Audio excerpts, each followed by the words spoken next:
মারুফ সবেমাত্র এসএসসি শেষ করেছে। যেহেতু তার এসএসসি পরীক্ষা শেষ, তাই সে চিন্তা করল তার খালার বাড়ি বেড়াতে যাবে। কারণ তার দুই খালাতো ভাই, তার মধ্যে শিহাবের বয়স এবং তার বয়স কাছাকাছি।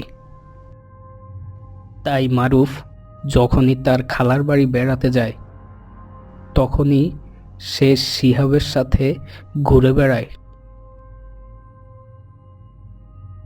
তাই সে পরের দিনই তার খালার বাড়ি চলে যায়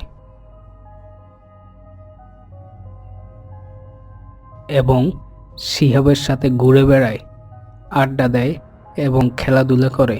এভাবে কিছুদিন থাকার পর যেদিন মারুফ চলে আসবে, তার আগের দিন সন্ধ্যার কিছু আগে তারা দুজন হাঁটতে হাঁটতে একটি খালের পাড়ে বসে। আর খালটি ছিল খুবই বড়, দেখতে নদীর মতো মনে হয়। তখন তারা খালের কিনারায় একটি নৌকা দেখতে পায়। তখন মারুফ শিহাবকে বলল, আমরা তো অনেকদিন নৌকায় ঘুরি না, চল আজকে দুজন মিলে নৌকায় ঘুরি। তখন শিহাব মারুফের কথায় সম্মতি জানায়। তখন তারা দুজন নৌকায় উঠে নৌকায় ঘুরতে থাকে এবং নৌকায় ঘুরতে ঘুরতে তারা অনেক দূর চলে আসে।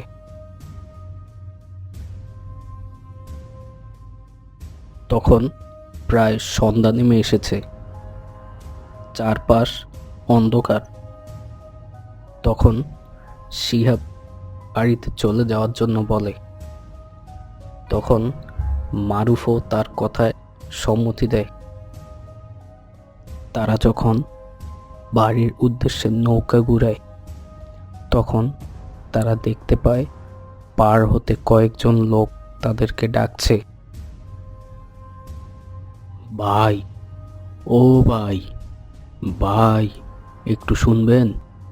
তখন তারা নৌকাটি তাদের কাছে নিয়ে যায়।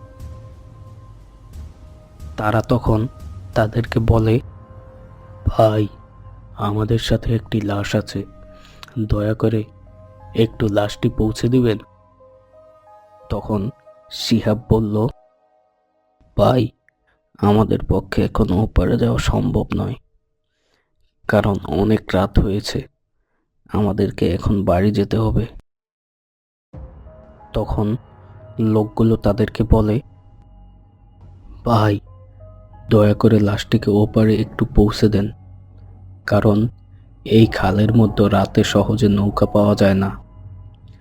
আর যদি আপনারা আজকে লাশটিকে পৌঁছে না দেন, তাহলে লাশটিকে আজকে আর দাফন করা যাবে না। এভাবে অনেক অনুরোধ করার পর তারা লাশটিকে পৌঁছে দিতে রাজি হয়।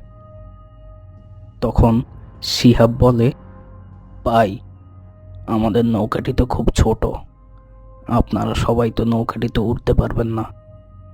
তখন তারা বলে, আমাদের ওপারে লোক আছে, আপনি আমাদের শুধু লাশটিকে ওপারে পৌঁছে দিন। তখন তারা অনেক ভেবেচিন্তে লাশটিকে নিয়ে রওনা হয় এবং ওপারে পৌঁছে যায়। কিন্তু ওপারে পৌঁছে তারা কাউকেই দেখতে পেল না। কিছুক্ষণ পর দূর হতে এক লোক তাদেরকে ডাক দেয়। তখন লোকটি তাদেরকে বলে, এ পাশে লোক থাকার কথা ছিল না, আমি সেই লোক। তখন তারা দেখতে পেল লোকটি খুবই লম্বা, বড় বড় দাড়ি এবং সাদা পাঞ্জাবি পরা। লোকটি তাদেরকে বলল, নৌকাটা সামনে নিয়ে যাও, ওখানে কবরস্থান আছে। এটি বলে তিনি নৌকায় উঠে পড়লেন।